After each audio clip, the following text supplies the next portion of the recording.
మేనిఫెస్టోలో పెట్టిన మీరే పట్టించుకోవట్లేదు వాటి గురించి. ఆర్టీసీ కార్మికులు ఇబ్బందులకు గురి చేస్తున్నారు. వాళ్ళని ప్రభుత్వంలోకి తెచ్చుకుంది మేమే, కానీ ఇప్పుడు మా కష్టాలు మాత్రం పట్టించుకోవట్లేదు అనేది వాళ్ళు చెప్తున్న విషయాలు. సో ఎందుకు ప్రభుత్వం వాళ్ళ గురించి ఆలోచించట్లేదు? జనవరి 27న సమ్మె నోటీస్ ఇస్తే కనీసం ఇప్పటి వరకు చర్చలకు కూడా వాళ్ళని పిలవలేదు అని.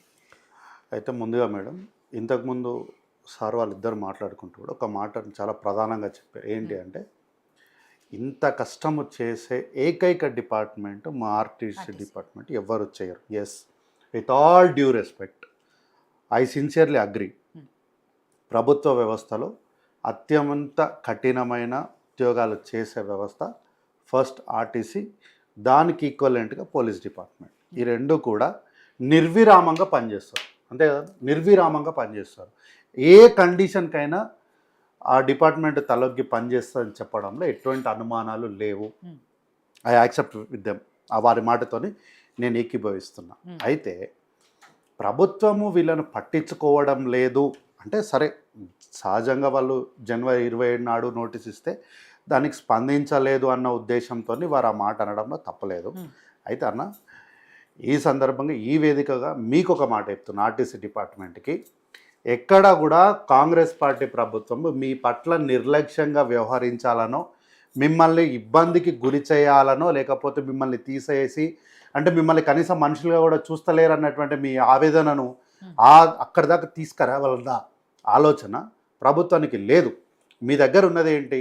ప్రభుత్వంలో కార్మికుల్ని విలీనం చేసుకోవాలన్నది మీ ప్రధానమైనటువంటి అంశం.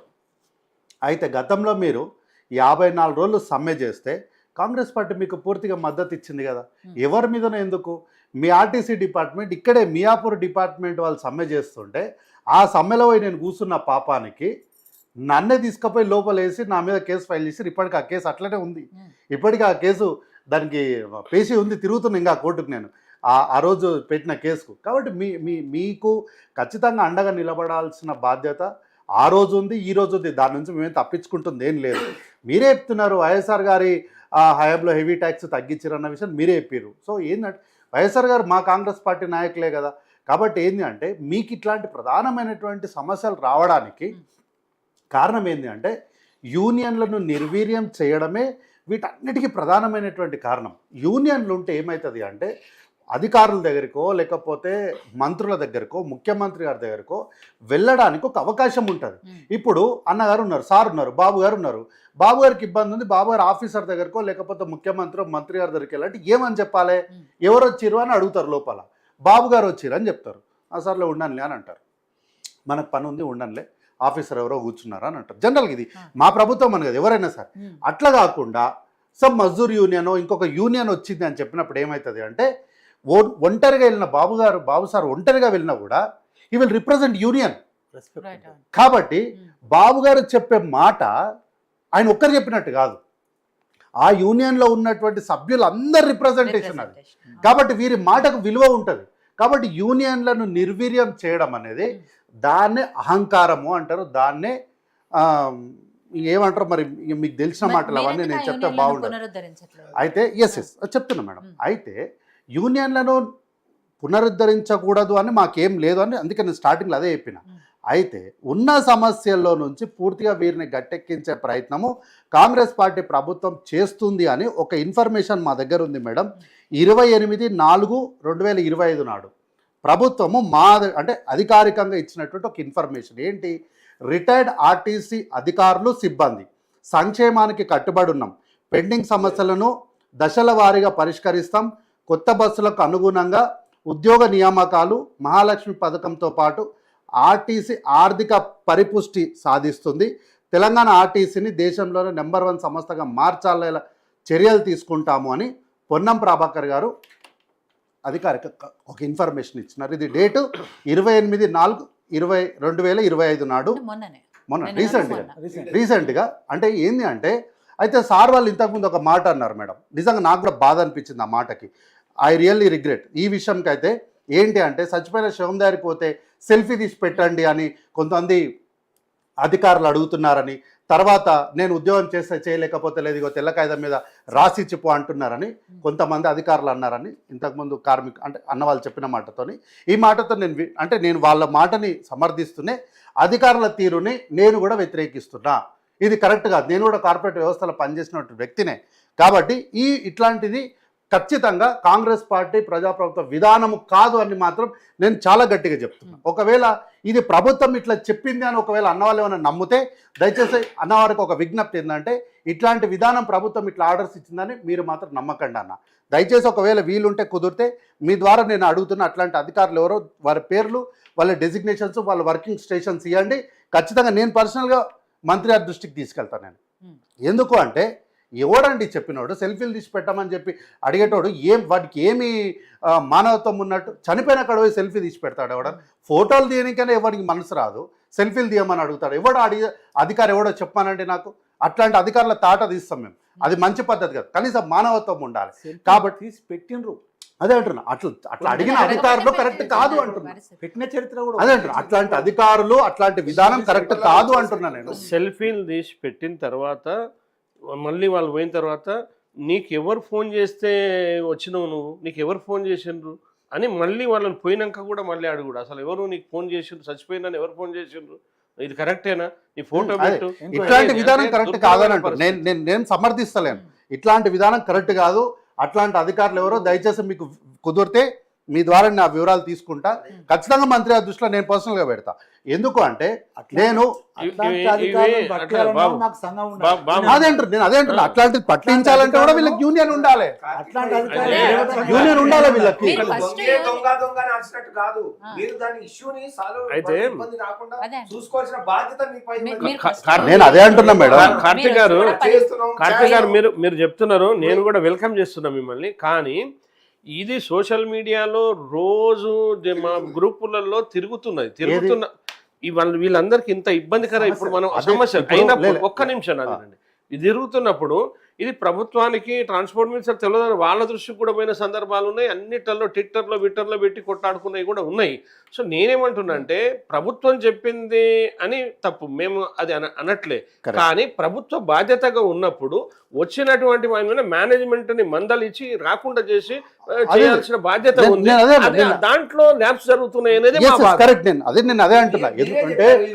ఎందుకు అంటే అవును అదే మేడం,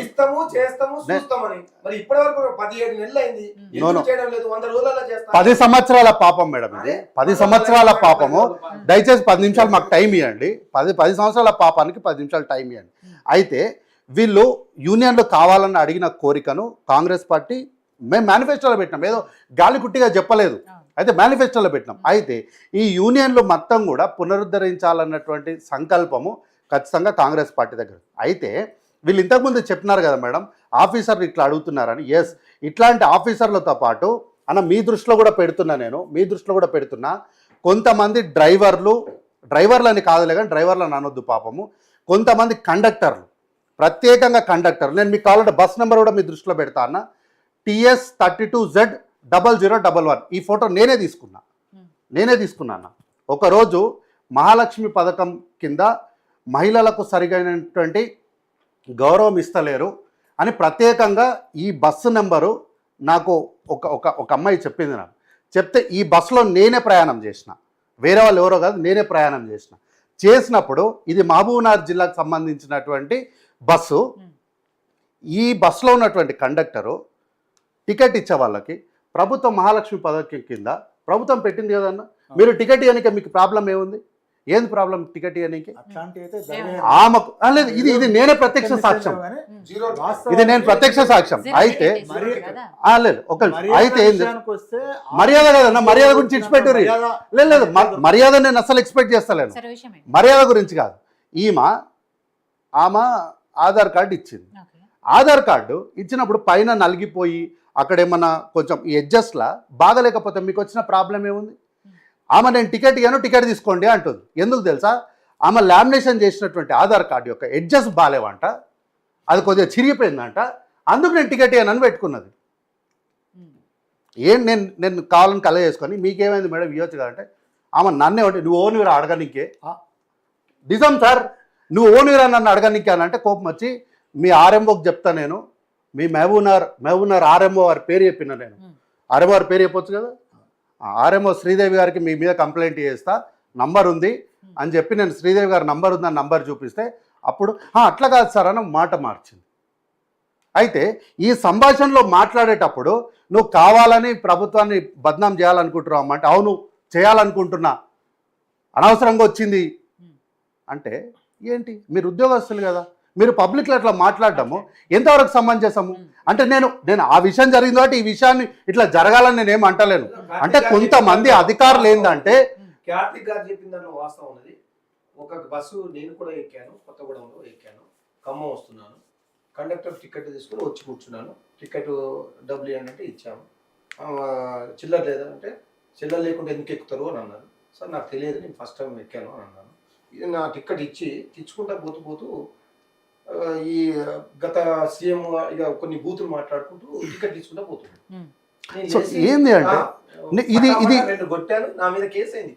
ఇప్పుడు నా మీద కేసు ఉంది సార్. ఇప్పుడు ఏంది అంటే నీ పని నువ్వు చేసుకో. ఇట్లా కేసీఆర్ గారు దొంగ, నీవు ఎవడే, నీకెందుకు, నీ పని ఎందుకు నువ్వు చేసుకో. అట్లా కొంతమంది ఉన్నారు. కాబట్టి ఏంటంటే నేను కూడా ఆల్రెడీ ఆర్టీసీ ఎండి గారు కూడా దాన్ని లెటర్ పెట్టాను, చాలా క్లియర్ గా అన్ని. సరే కేసు అవుతుంది అవన్నీ అవుతాయి. కాబట్టి ఏంటంటే కొంతమంది కావాలని అధికారులు అంటే మీ యూనియన్ల విషయం చెప్తున్నా, ఇప్పుడు సమస్యల దగ్గరికి చెప్తున్నా. వీటి మీదనే మాకు క్లాసెస్ పెట్టారు మాకు ఎట్లా ఉండాలి.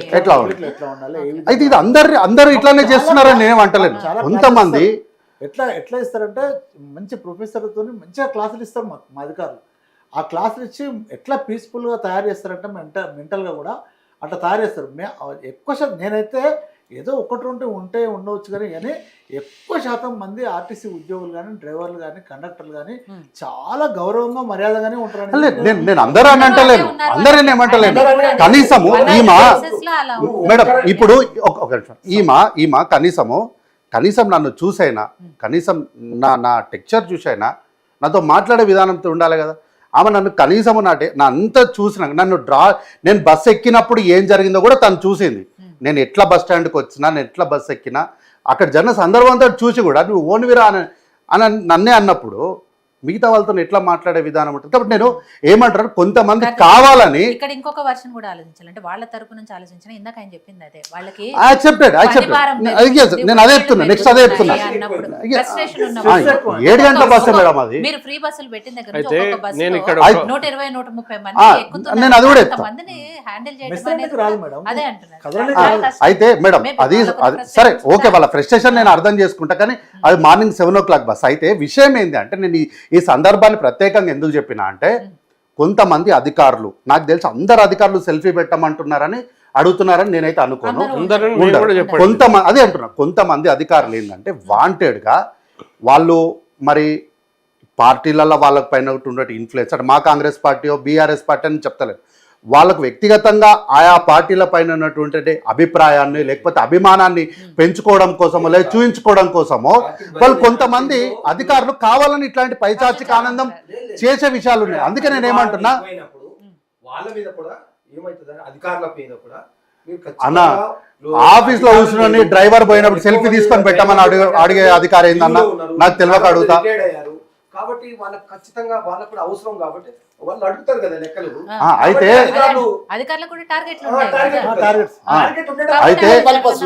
అయితే మేడం నేను ఏమంటున్నా, కొంతమంది వ్యక్తులుగా అంటే వాళ్ళు మేము వ్యవస్థలో ఉన్నాము, మేము ప్రభుత్వంలో లేకపోతే ఒక వ్యవస్థలో పనిచేస్తున్నామని పర్సనల్గా వాళ్ళ ఆ విషయాన్ని మర్చిపోయి వాళ్ళ వ్యక్తిగతమైనటువంటి విషయాలను ఏదో ఇక్కడ చూపెట్టుకోవాలని కొన్ని పైచాచిక ఆనందం, దీన్ని వీళ్ళని ఏమంటారంటే సైకోలు అంటారు. ఇట్లా పనిచేయడం వల్ల అన్నలాంటి కొంతమంది ఉద్యోగస్తులకు ఇబ్బంది కలిగితే అధికారులు ఎవరైనా ఉంటే మీ కుదిరితే మీ ద్వారా నాకు ఇవ్వండి, నేను ఖచ్చితంగా వాళ్ళ విషయాలను ఖచ్చితంగా పర్సనల్ నేను మంత్రి గారి దృష్టిలో పెడతా. అయితే ఇది ఏంటి అంటే ఇట్లాంటి ప్రాబ్లమ్స్ రావడానికి ప్రధానమైన కారణం ఏంటంటే రిటైర్మెంట్స్ జరగకపోవడము. ఎవరు రిటైర్మెంట్ వాళ్ళకి వచ్చినప్పుడు రిటైర్మెంట్ ఇచ్చి పంపించేస్తే అయ్యేపోతుండే ఆ రోజు. అసలు రిటైర్మెంట్లు ఇవ్వకపోవడము, వాళ్ళకు వయసు మీద వయసు పెంచుకుంటూ వెళ్ళిపోవడము, దానివల్లనే ఈరోజు ఇట్లాంటివి వచ్చినాయి. అయితే మేడం ఈ విషయంలో 3,30,000 కిలోమీటర్లు అధికంగా, అంటే మీరు 13,000 మంది తగ్గిపోయినప్పటికీ కూడా ఇంకా 30,000 కిలోమీటర్లు నడుపుతున్న మీ సామర్థ్యాన్ని మేము అభినందిస్తున్నాం. మీ కష్టాన్ని మేము ఖచ్చితంగా గుర్తిస్తాం. అయితే మీకు కారుణ్య నియామకాలు ఇచ్చినాం కదా, ఇచ్చినాం కదా కారుణ్య నియామకాలు. ఇవి ఎన్ని సంవత్సరాలుగా పెండింగ్ ఉండే, ఇట్లాంటి పెండింగ్ ఉన్నటువంటి కారుణ్య నియామకాలను మీకు కల్పించినాం కదా. కాబట్టి ఏంటంటే రీసెంట్గా నాకు కూడా ఒక విషయం తెలిసింది మేడం, ఆర్టీసీ విషయంలోనే నాకు ఒక విషయం నేను తెలుసుకుని ఏంటి అంటే వీలైనంత తొందరలో ఎర్లియెస్ట్లా 15,000 ఉద్యోగాలు ప్రభుత్వం నుంచి రిలీజ్ కొత్తగా తీసుకోవడం, రిక్రూట్మెంట్ చేయడానికి 15,000 ఉద్యోగాలకు సంబంధించిన నోటిఫికేషన్ యాజ్ ఎర్లియెస్ట్ పాసిబుల్లో వేస్తారు అని ఒక ఇన్ఫర్మేషన్ నా దగ్గర ఉంది. ఈ విషయం ఎందుకు తెలిసింది అంటే నేను మా మంత్రి గారి దగ్గర పొన్నం ప్రభాకర్ దగ్గర ఒక విషయం మాట్లాడేటప్పుడు ఒక విషయం అడిగినప్పుడు అన్న ఉండి ఏం టెన్షన్ అడుగు, తొందరలో పోస్టులు వేస్తున్నాము అవుతుందిలే, అప్లై చేసుకో, పైరవీలు చేయొద్దు అని చెప్పిండు నాకు. పైరవీలు చేయొద్దు, వాళ్ళ ఎలిజిబిలిటీ ప్రకారం వాళ్ళకు ఉద్యోగాలు వస్తుంది. మనము గత ప్రభుత్వం లేకపోతే మన సొంత వాళ్ళ కోసము మనం ఇట్లాంటివి చేయొద్దు, రేపు పొద్దున ఏమైనా జరగరాంది జరిగితే ఎవరు బాధ్యత తీసుకోవద్దు, కాబట్టి అప్లై చేసుకోవడానికి అన్ని కాగితాలు రెడీ చేసుకోండి అని చెప్పినప్పుడు నేను ఒక ఆఫీసర్ని నిన్నేస్తున్నారు సార్ అంటే వారు నాకు వ్యక్తిగతంగా చెప్పిన విషయం 15,000 ఉద్యోగాలు రిలీజ్ చేయబోతున్నామని. కాబట్టి మీ డిమాండ్స్ ఏమున్నాయో ఖచ్చితంగా అది ప్రభుత్వం, మీరు సమ్మె నోటీస్ 7 తారీఖు అన్నారు కదా, నా విశ్వాసం ఏంటంటే 7 తారీఖు లోపు ఖచ్చితంగా మిమ్మల్ని అందరినీ పిలిచి గౌరవ మంత్రి గారు పొన్నం ప్రభాకర్ గారు పిలిచి కూర్చోబెట్టి అక్రాస్ ద టేబుల్ మాట్లాడి మళ్ళీ మీరు ఈ చర్చలో పాల్గొనండి, మీరు ప్రభుత్వానికి ధన్యవాదాలు చెప్తారని నేను ఆశిస్తున్నాను. మేము కూడా అదే అయితే కార్తీక్ అన్న చెప్పినట్టుగా ఒక నిమిషం బాబు, లాస్ట్ టైం కూడా ఒక డిబేట్ లో మీ మాట విన్నా బాబు లాస్ట్ టైం కూడా ఒక మాట చెప్పాను, మా ప్రభుత్వం రేపే అవసరమైతే రేపే పిలిచి మాట్లాడుతుంది అని చెప్పినారు. కానీ నేను అనేది ఏంటంటే ఇవాళ 18 మాసాలైనా పిలిచి మాట్లాడలేదు ఒకటి. రెండోది కారుణ్య నియామకాలు మొదటి నుంచి అంతకుముందు లేవు. ఈ టీఆర్ఎస్ ప్రభుత్వం వచ్చినప్పటి నుంచి తెలంగాణ మజూర్ యూనియన్గా మేము ప్రవేశపెట్టినాం, అది ఇస్తూ ఉన్నారు అందరు, అది దాంట్లో రొటీన్గా వస్తుంది. కానీ